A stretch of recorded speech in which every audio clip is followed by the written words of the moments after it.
सब खोटी 3 काल की बात बनावे 14 लोकन की जाने अपनी काया अमर राखे तब सिद्धि पर माने जन्म मरण फिर नहीं है संतो बोलत ज्ञानी बानी जिस दिस इस पिंजर से छूटा तो फिर नहीं आएगा वो प्राणी અને એ ભૂમિકા એ 52ની બાર એ લખનારો લખવામાં ના આવે રે સાહેલી સદગુરુ મળે તો સમજાય છે અને એટલે કહ્યું કે બિના મુર્શદ કોઈ રાહ નહીં પાવે સબ શાસ્ત્ર ભીતર નાઈ એ બાતા સબ રહે હે સાની સતગુરુ के हृदय माही गुरु करावे गुरु के ऊपर तन मन धन सब वारे कहते अनवर तभी गुरुजी बेड़ा पार ઉતારે અને ત્યારે જ આપણો આ જગતમાં આ જે નૌકા અત્યારે મસ્ત ધારમાં ડૂબી રહી છે ને એ તારવા માટે સદગુરુ નાવિક નહીં બને ત્યાં સુધી લાખ ઉપાય થશે પણ આપણાથી તો ક્યારેય એ ગૂંચવાળો નીકળી શકે તેમ નથી અને એ ગૂંચવાળો કાઢવા માટે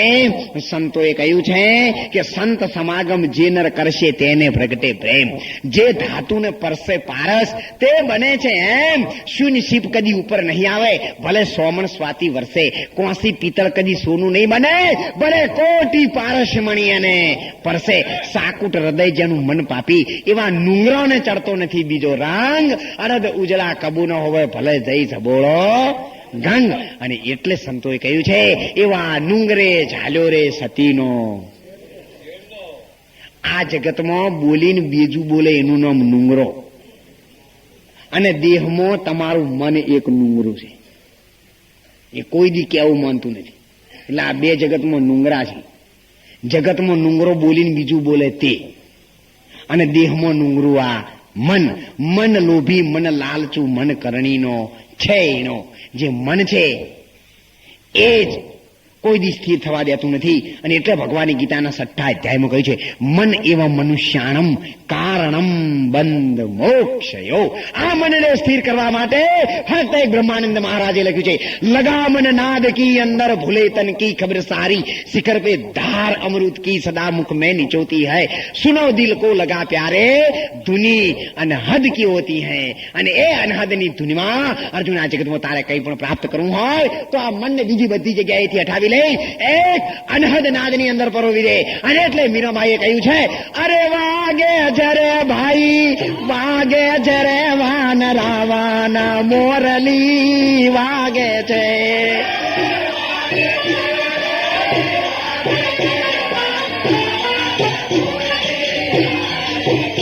એ વાગે જરે ભાઈ વાગે છે વાનરા વાન મોરલી વાગે છે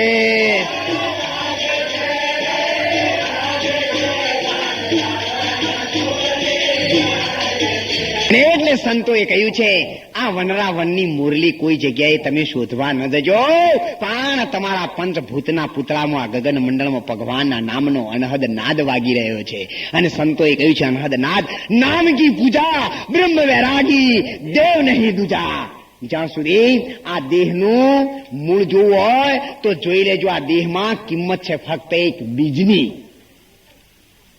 અને બીજની અંદર બધું હતું લોબા હાડકા હતા હવા હાથનું હાડકું હતું આ વાળ કાળા ધોળા થયા એ હતા અને ચોબડું બધું કમ્પ્લીટ થઈને આવ્યું હતું કોઈને નવું દાખલ કર્યું નથી બધું અંદર કમ્પ્લીટ હતું એટલે બીજની કિંમત કરવાની કોઈ દી દેહની કિંમત કરવાની નથી અને જ્યાં સુધી આ દેહ દેખાશે ત્યાં સુધી પરમાત્માનું રૂપ ક્યારેય દેખાશે નહીં અને એટલે આખા કવિએ કહ્યું છે કે સંતોની જાતોને પૂછીએ કરીએ મૂળ એ નેણાનો મૂળ તમે શું કરો અંદરથી ત્યાગો તોણીને જુઓ તો હર ને હરિજન એક છે જેમ પાણીમાં પાણી ભૂતનાથ ચરણે અખો ભણે પણ આ વાતો કોઈ જેવી લે એને આખી જગત જાણી શકે એવું નથી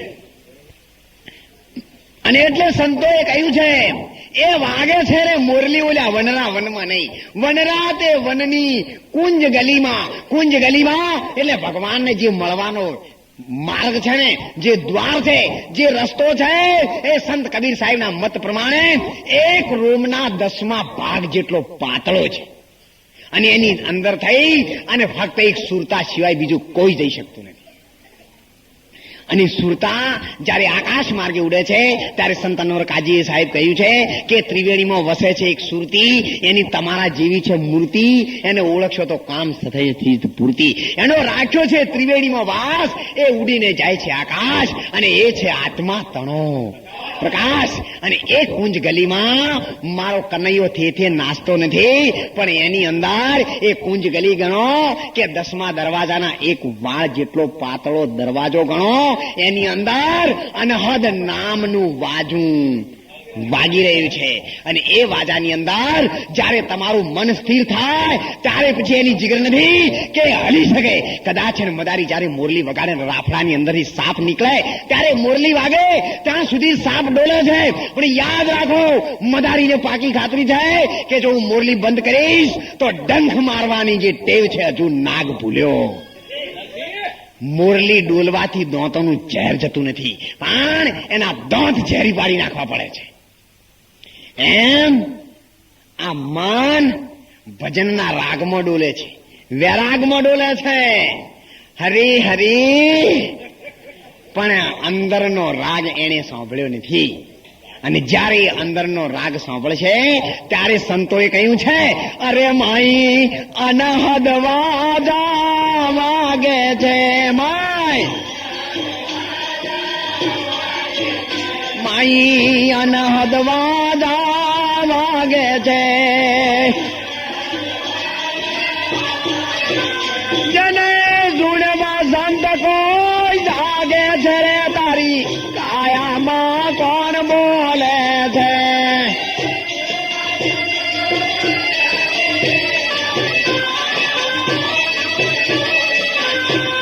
અને કૃષ્ણ પરમાત્માનું રૂપ જયારે છેલ્લી ઘડીએ કર્ણ રાજાએ યુદ્ધના મેદાનમાં જોયો ત્યારે એનું મન હરખવા લાગ્યું કે એ મારા નાથ, એ બંસીધર પરમાત્મા, એને 2 દર્શન થયા. આ જગતના ભગવાન કૃષ્ણનો પણ દર્શન થયા, અને એના ઘટ ભીતર વાગી રહી હતી વાંસળી, એના પણ શબ્દો એને છેલ્લી ઘડીના જનગારા થવા લાગ્યા. ત્યારે એને ખબર પડી ગઈ કે હવે આ જગત ઉપર મારે બહુ સાચું રહેવાનું નથી. ટેલિફોનની ઘંટડી જ્યાં સુધી રિસીવર ન ઉપાડે ત્યાં સુધી વાગ્યા વગર રહેવાની નથી. છતાં પણ આપણને ખબર પડતી નથી કે આ સાધન શા માટે ગોઠવ્યું છે. તમે મંદિરમાં જાઓ ને ત્યારે બેલ પહેલો આવે, પછી દીવો આવે ને પછી મૂર્તિ આવે, બસ ઉપડે તોય બેલ વાગે, નિહાળ છૂટે તોય બેલ વાગે, ગાડી ઉપડે સીટી માર્યા વગર ન ઉપડે તોય પેલા બેલ વાગે. તો આ બધામાં સાધન કોઈ વરઘોડો આવતો હોય ને તો પેલા બેન્ડ વાજા વાળા હવની મોરી આવે, પછી અજવાળા વાળા, મસાલા વાળા, ટ્યુબલાઇટો વાળા આવે, અને પછી હવની ચેડી વર આવે. વર હવની પેલા ના આવે, કોઈ દી પેલા માત્ર બીજો પરતુણીય સાધન આવે, પણ વગાડવા વાળા હવની મરે આવે. એટલે અનહદ નાદ વાગે ત્યારે માની લેવાનું કે આ ધૂન છે એ પરમાત્માના નામની છે. આ ક્યારે કોઈ દિવસ આ દેહ એમનેમ પડતો નથી. ભૂખ લાગે તો ખબર પડે છે, તરસ લાગે તો ખબર પડે છે, એકી પાણી જોવું હોય તો ખબર પડે છે, અરે તાવાનો તો કળતર બળતર માથું ચડે છે, અને 60 વરુદી ઓની અંદર રહીએ. અને જો કદાચ મોત આવવાની ખબર ન પડે તો માની લેજો આપણે પૂજન કર્યું છે, કદી ભજન કર્યું નથી. નહીતર એક બીડી પીએ તો 3 કલાક નશો ચડશે, 60 વરુદી ભક્તિ કરીએ એટલી ખબર ન પડે કે આ દેહ કઈ જગ્યાએ પડવાનો છે. પછી દવાખાનામાં કોઈ ઓપરેશન કે એક્સિડન્ટમાં ક્યારેય ન પડવો જોઈએ. અને જો કદાચ પડે તો માની લેજો કે કોઈ કાચો ગુરુ મળ્યો છે. માટે યાદ રાખજો, સંતોએ તો ઘણી બધી નિશાનીઓ આપી છે.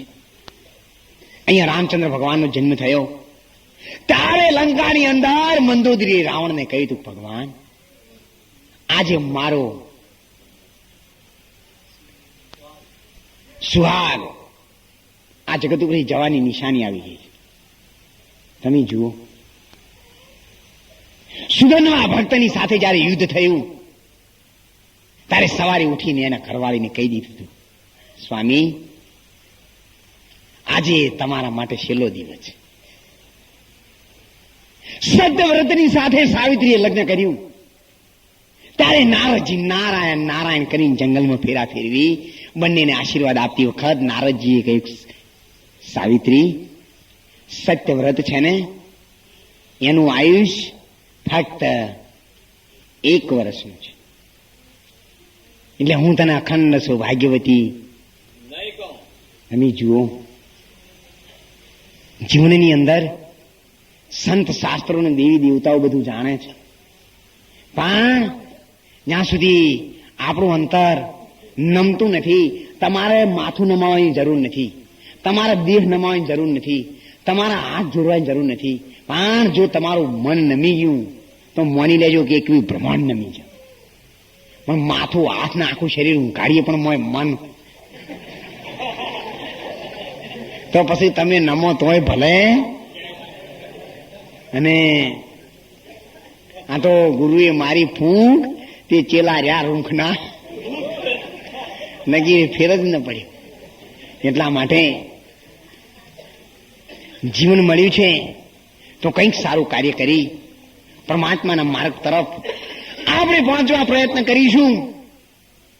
અને કરીને રાજાએ ભગવાન ઓલા મહારાજને બાપુ કોઈ જગ્યાએથી મને પથ્થરનો ટુકડો આપો.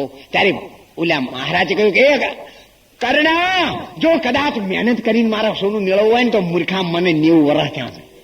અત્યાર સુધી 2 છોડીઓના લગ્ન કરે એટલું હોનું ભેગું ન કરી શકું. તારે જો દાન દેવું હોય ને તો પથ્થર ગમે ત્યાંથી લાઈન દે, નહીતર મને ના પાડી દે, મારે નથી લેવું. ત્યારે પથ્થર ઉપાડ્યો. કરીને રાજાએ તાકાત કરી, હોતી કાઢી, ફોફો મારી.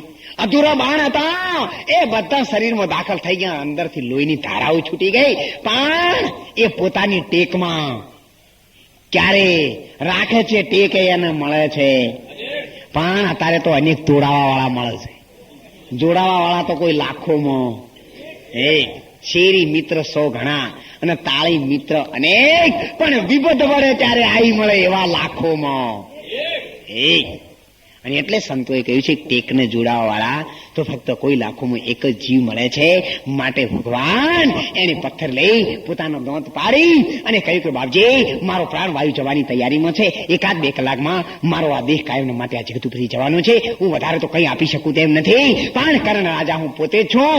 આ મારાથી જે બને છે તે સોનું આપને આપું છું દાન, એનો તમે સ્વીકાર કરો તો પરમાત્માના દરવાજે મારી છેલ્લી ઘડી સુધી મારું અત્યાર સુધીનું કરેલું દાન ભગવાનના દરવાજે લેખે આવી જાય. કરીને રાજાએ જયારે મુઠ્ઠી ખોલી નાખી ત્યારે ઓલા કાછી ક્ષેત્રથી આવેલો બ્રાહ્મણ બોલી ઉઠ્યા, કર્ણ, તું ક્ષત્રિય છે, તે લાખો માણસોના રુધિર રણ મેદાનમાં જોયેલા છે. આનું પવિત્ર બ્રાહ્મણ મારાથી લોહીથી ખરડાયેલો, રુધિરથી ખરડાયેલો એ સોનું મને કામ નહીં આવે. જો કદાચ તારે મને દેવું હોય ને તો નિર્મળ ગંગાના નિર્મળ ધોઈ અને દે. કર્ણ રાજા એના હૃદય ઉપર હાથ મૂકવા લાગ્યો કે ભગવાન મારા નાથ, શું કરું? ત્યારે એને ગંગા મૈયાનું વચન યાદ આવ્યું કે એ ગંગા મૈયા, જ્યારે મારી બા કુંવારી અવસ્થામાં હતી,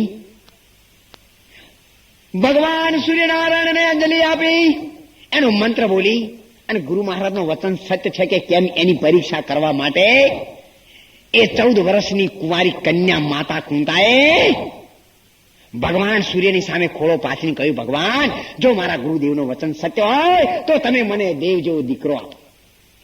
ત્યારે સૂર્યનારાયણ ભગવાને હાથ લંબાવી અને એના ખોળામાં દીકરો મૂકી દીધો. આ કુંવારી કન્યા રાજાની છોકરી દીકરાને લઈને ક્યાં જાય? એક પાંદડાની અંદર સંતાડી દીધો.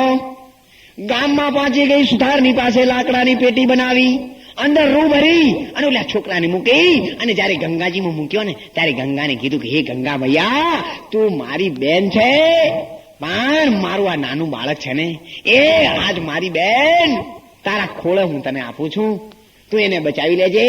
કોઈ દી આ તારી બેનને તારી સેવાનું કામ ભણાવીશ તો એ ક્યારે પાછી પાણી કરશે, પણ એને તું ડુબાડીશ.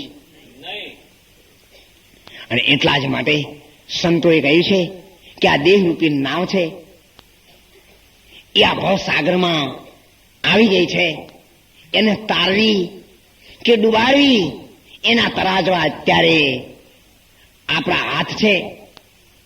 હજુ તારા હાથ બાજી કરી લેજે સાહેબને રાજી, તો મૂડી તારી થશે તાજી. મૂડી તાજી કરવા માટે આ દેહ મળ્યો છે. અને સંતોએ કહ્યું છે, અરે તારા માટે દેતો શું કર્યું રે,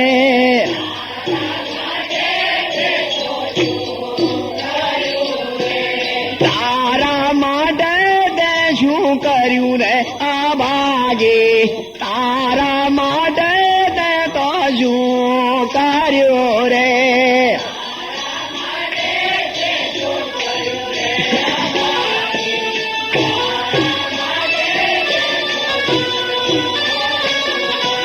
કાચી નો બેલે આલ્યો ગાણીએ રે,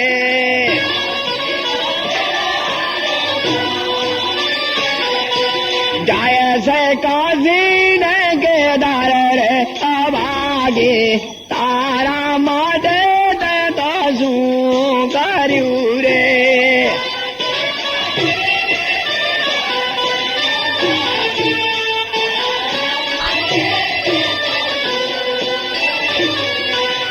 અઘના પાટા જાય અળગા કરારે,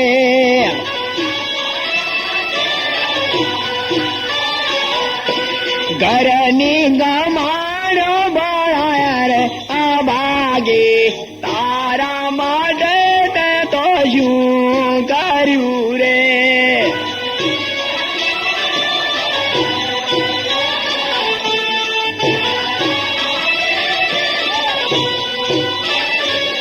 કૃષ્ણ કનૈયાલાલ કી જય. મંગલા મોટર ગાડી હોટલો બનાવી, એને રંગ રોગાન કર્યા, કેટલાય વસ્ત્ર અલંકાર લાવ્યા, અને એ દિવાલોને શણગારવા માટે તે ફર્નિચર ઘણા બધા ગોઠવ્યા. પણ મૂર્ખા તારા માટે તે શું કર્યું? જો કદાચ 10 લાખના બંગલામાં તું બેઠો હોય અને બહારથી કોઈ દરવાજો બંધ કરી નાખે તો એકદમ દોડી અને આવે, બારીઓ ખોલે, એ કાઢો ભાઈ કાઢો, એ કોઈ ખોલો, દરવાજા ખોલો. બહારથી કોઈએ બંધ કર્યું અને જો કદાચ ન કોઈ ખોલનારો હોય તો એ બારીઓ તોડી નાખે. એટલે એને નક્કી છે કે આ ઘરમાં મારે રહેવાનું. તો મૂર્ખાઓ 40-50 વર્ષથી મહેનત કરીને લાખો રૂપિયાનો એક એર કન્ડિશન જેવો બંગલો બનાવે છે અને મોય 15 દાડા તો વાસીને રહે. પણ એમ તો આ જીવને નથી રહેવું, એને નક્કી થઈ ગયેલું પહેલેથી કાં તો માર નથી રહેવાનું, છતાં પણ મેલ્યું જતું નથી. માટે એક જ પરિબ્રહ્મ નારાયણ પરમાત્માના સત્ય નામને યાદ કરવા માટે સીતારામ કહો, રાધે શ્યામ કહો, સીતારામ કહો, રાધે શ્યામ કહો.